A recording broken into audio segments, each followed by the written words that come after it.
बरसाना। परिचय। बरसाना भारत के उत्तर प्रदेश राज्य के मथुरा जिले में स्थित एक प्रमुख नगर है। ये गोवर्धन तहसील और नंदगांव ब्लॉक में एक कस्बा और नगर पंचायत के रूप में जाना जाता है। इसका प्राचीन नाम वृषभानुपुर है। इसके आसपास के प्रमुख शहरों में मथुरा, भरतपुर और खैर शामिल हैं। इतिहास। यह माना जाता है कि भगवान श्री कृष्ण की नित्य संगिनी देवी श्री राधा बरसाना की ही निवासी थीं। इस कस्बे के मध्य में स्थित श्री राधा रानी मंदिर यहाँ का मुख्य आकर्षण है। श्री राधा का उल्लेख पद्म पुराण, स्कंद पुराण, मत्स्य पुराण, गीत गोविंद, गर्ग संहिता, शिव पुराण, लिंग पुराण, वराह पुराण, नारद पुराण और ब्रह्मवैवर्त पुराण में मिलता है। पद्म पुराण के अनुसार राधा वृषभानु नामक गोप की पुत्री थी। ब्रह्मवैवर्त पुराण और गर्ग संहिता के अनुसार राधा और कृष्ण का विवाह भांडीरवन में संपन्न हुआ था। कुछ विद्वान मानते हैं कि राधा जी का जन्म यमुना के निकट स्थित रावल ग्राम में हुआ था और बाद में उनके पिता बरसाना में बस गए। इस मान्यता के अनुसार नंद बाबा और वृषभानु का आपस में घनिष्ठ प्रेम था। कंस के द्वारा भेजे गए असुरों के उपद्रवों के कारण जब नंदराज अपने परिवार और गोधन के साथ गोकुल महावन छोड़कर नंदगांव में निवास करने लगे तो वृषभानु भी अपने परिवार सहित उनके साथ इस गांव को छोड़कर बरसाना में आकर बस गए। अधिकांश लोग मानते हैं कि राधा रानी का जन्म बरसाना में ही हुआ था। बरसाना की पहाड़ी पर स्थित राधा रानी का प्रसिद्ध मंदिर लाडली जी के नाम से भी जाना जाता है। बरसाना के दो पर्वत। कहानी के अनुसार ब्रज में निवास करने के लिए स्वयं ब्रह्मा भी आतुर रहते थे और श्री कृष्ण की बाल लीलाओं का आनंद लेना चाहते थे। उन्होंने विष्णु से प्रार्थना की कि वे ब्रज मंडल में अपनी स्वरूपा श्री राधा जी और अन्य गोपियों के साथ दिव्य रास लीलाएं करें और उन्हें उन लीलाओं का साक्षी बनाएं। विष्णु ने ब्रह्मा से कहा कि वे ब्रज में जाकर वृषभानुपुर में पर्वत रूप धारण करें, जिससे वह स्थान वर्षा ऋतु में सुरक्षित रहेगा। यहाँ के पर्वतों पर श्री राधा कृष्ण ने अनेक लीलाएं की हैं। पद्म पुराण के अनुसार यहाँ विष्णु और ब्रह्मा नामक दो पर्वत आमने सामने स्थित हैं। दाहिनी ओर ब्रह्म पर्वत और बाईं ओर विष्णु पर्वत है। लठमार होली। बरसाना गांव लाठमार होली के लिए प्रसिद्ध है, जिसे देखने के लिए हजारों भक्त एकत्र होते हैं। बसंत पंचमी से ही बरसाना होली के रंग में रंग जाता है। यहाँ के घर घर में होली का उत्सव बड़े धूमधाम से मनाया जाता है। टेसू पलाश के फूलों को तोड़कर और सुखाकर रंग और गुलाल तैयार किया जाता है। गोस्वामी समाज के लोग गाते हुए कहते हैं, नंदगांव को पांडे बरसाने आयो रे। शाम को 7 बजे चौपाई निकाली जाती है जो लाडली मंदिर होते हुए सुदामा चौक, रंगीली गली से वापस मंदिर आ जाती है। सुबह 7 बजे बाहर से आने वाले कीर्तन मंडल कीर्तन करते हुए गहवर वन की परिक्रमा करते हैं। बारहसिंगा की खाल से बनी ढाल को लिए पीली पोखर पहुंचते हैं। बरसानावासी उन्हें रुपये और नारियल भेंट करते हैं। फिर नंदगांव के हुरियारे भांग ठंडाई पीकर मदमस्त होकर पहुंचते हैं।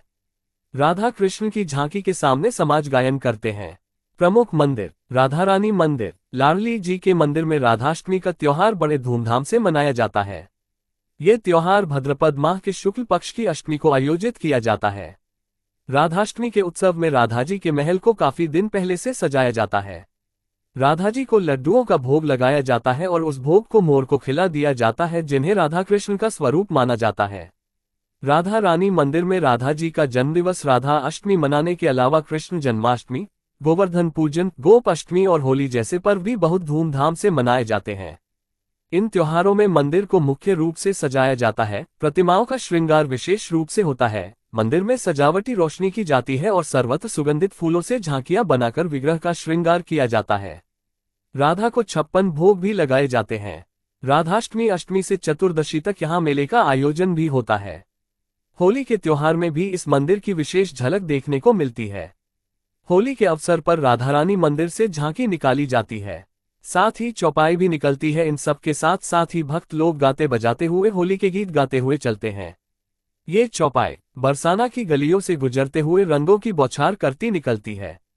श्रद्धालुगण मंदिर में भी परस्पर रंग अबीर फेंककर होली का उत्सव मनाते हैं और कई भक्त मंदिर के सेवादार लोगों पर केसर जल, इत्र और गुलाब जल की बौछार करते हैं।